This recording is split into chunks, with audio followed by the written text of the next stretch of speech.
ওইগুলো সব আমি রোদে দিয়ে এসেছি। আর বিছনা টিছনা সব ঝেড়ে পরিষ্কার করে নিয়েছি। বালিশগুলো এখানেই রোদে দিয়েছি, কারণ কি এই রোদটা যতক্ষণ সূর্য থাকবে ততক্ষণ আমার ঘরে এই রোদটা ঢুকবে। সেই জন্য বালিশগুলো এখানে রোদে দিই, দুপুরবেলা নামিয়ে নিই। আর ঘরে আমার রোদ্দুর থাকে, আমার ঘরে অতটা শীত হয় না, মানে গরমই থাকে আমার ঘর। আর এদিকে প্রায় মাছের ঝোলও আমার হয়ে গেছে, এবার শুধু নামাবো। ধনেপাতা দিয়ে দিয়েছি, এবার শুধু নামিয়ে দিলেই হয়ে যাবে। একটা রান্না তো হয়ে গেল, মিটে গেল। চাল ভিজিয়ে রেখেছি। আর এদিকে একটু করব ওই কাঁচকলার খোসা বাটা করব, সেটা সেদ্ধ করে বেটে রেখেছি, শুধু কড়াইতে নাড়ি চাড়ি নিলেই মিটে যাবে। আর এদিকে শুধু ঘর পরিষ্কার করব। আর ছাদে তো ওইগুলো রোদে দিয়ে এসেছি, কিছু কাচাকুচির আছে সেগুলো করতে হবে, ব্যাস। বাবারে বাবা, আজকে আমি শেষ।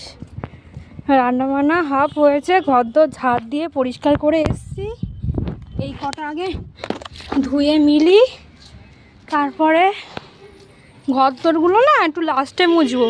কেন কি বলো তো, এইসব রোদে দিয়েছি, এইসব তো রোদের মধ্যে আবার ভাঁজ করে রাখতে পারবো না, নিচে গিয়ে ঘরেই ভাঁজ করতে হবে।